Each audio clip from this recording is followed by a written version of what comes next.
YouTuber डकी भाई और दीगर मुल्जिमान के खिलाफ national cyber crime investigation agency (NCCIA) की जानिब से दर्ज मुकदमे में अदालत ने फर्द जुर्म आयद करने की कार्रवाई के लिए तमाम मुल्जिमान को तलब कर लिया है। जुडिशल मजिस्ट्रेट नईम बिटो की अदालत में मुल्जिमान डकी भाई, उरूब जतुई, ऊपी बाबा और सुबहान पेश हुए और उन्हें मुकदमे का चालान फराहम किया गया। अदालत ने तमाम फरीकैन को दोबारा 17 नवंबर को तलब किया है ताकि फर्द जुर्म आयद की कार्रवाई मुकम्मल की जा सके। NCCIA की जानिब से दायर FIR में इल्ज़ाम है कि मुल्जिमान ने अपने यूट्यूब चैनल्स के ज़रिए गैर कानूनी ऑनलाइन जुए की एप्लीकेशंस की तशहीर की, जिसके नतीजे में अवाम को माली नुकसानात का सामना हो सकता था। मुकदमे में इलेक्ट्रॉनिक क्राइम्स एक्ट 2016 की दफ़ात शिक 13, इलेक्ट्रॉनिक जालसाजी, शिक 14, इलेक्ट्रॉनिक फ्रॉड, शिक 25, स्पैम और शिक 26, स्पूफिंग के अलावा पाकिस्तान पैनल कोड की दफ़ात 294B, फहश मवाद की नुमाइश और 420, धोखाधही भी शामिल की गई हैं। NCCIA ने मामला अदालत में चालान के जरिए पेश कर रखा है और आगे की कानूनी कार्रवाई इसी बुनियाद पर की जाएगी। और इसी मुकदमे से जुड़ी एक दूसरी संजीदा पेशरफ्त भी सामने आई है। अदालत ने मारूफ यूट्यूबर डकी भाई की अहलिया उरूब जतुई से रिश्वत लेने के इल्ज़ाम में गिरफ्तार NCCIA के अफसरान का मज़ीद 3 दिन का जिस्मानी रिमांड मंजूर करके उन्हें FIA की तहवील में दे दिया है।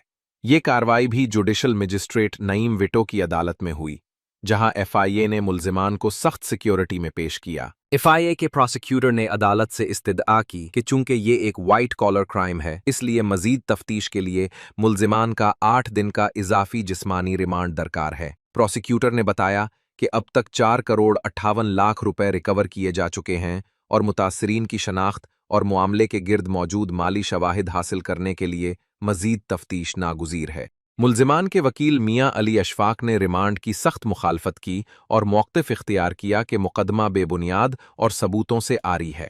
वकील ने दलाइल में कहा कि मुद्दई ने इब्तदाई तौर पर 90 लाख रुपए का दावा किया था, जबकि FIA ने अचानक 4 करोड़ 58 लाख की रिकवरी दिखा दी। ये तज़ाद सवालात खड़े करता है। वकील ने यह भी कहा कि इस नौइयत के माली जराइम में ज़बानी शहादतें काफ़ी नहीं होतीं। लेन देन के नोटों के सीरियल नंबरों, बैंक रिकॉर्ड्स और मुफस्सल माली सबूत का होना जरूरी है, जो अभी रिकॉर्ड में मौजूद नहीं।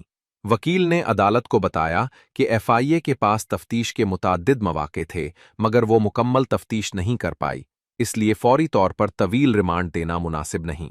दलाइल के दौरान ये भी सामने आया कि मामले में कुछ अफराद का नाम लिया जा रहा है।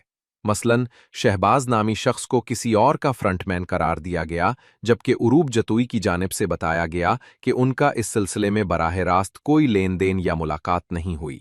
इसी तरह FIR में दर्ज चौधरी उस्मान के बारे में भी कोई वाज़े बयान रिकॉर्ड पर मौजूद नहीं। अदालती कार्रवाई मुकम्मल होने पर अदालत ने महफूज फैसला सुनाते हुए एडिशनल डायरेक्टर सरफराज चौधरी समेत तमाम गिरफ्तार अफसरान का जिस्मानी रिमांड मंजूर कर लिया और उन्हें 3 दिन के रिमांड पर FIA के हवाले कर दिया। अदालत ने FIA की दरखास्त पर रिमांड के बारे में आइंदा फैसला महफूज रखा है ताकि तफ्तीश की मौजूदा पेशरफ्त के बाद मजीद कार्रवाई मुमकिन हो सके। मजमूई तौर पर इस केस में 2 अलग मगर एक दूसरे से मुंसलिक महाज हैं। एक तरफ NCCIA की जानिब से दर्ज जौवे की ऐप्स की प्रमोशन से मुताल्लिक केस, जिसमें डकी भाई समेत मुल्जिमान के खिलाफ फर्द जुर्म की कार्रवाई तय की गई है, और दूसरी जानिब इसी केस के पस मंज़र में NCCIA अफसरान पर रिश्वत और इख्तियारात के नाजायज़ इस्तेमाल के संगीन इल्ज़ामात, जिन पर FIA तफ्तीश कर रही है। आइंदा समाअतों में ये वाज़े होगा कि अदालत किस हद तक शवाहिद को काबिल कबूल मानती है और कौन कौन से फरीक कानूनी नुक्ताचीनी में कामयाब होते हैं। ये वो ताज़ा तरीन सूरत हाल है। अदालत ने फर्द जुर्म की कार्रवाई के लिए 17 नवंबर की तारीख मुकर्रर की है और मुल्जिमान के खिलाफ जारी तफ्तीश और रिमांड की कार्रवाई के वाज़े नताइज आइंदा समाअतों में सामने आएंगे।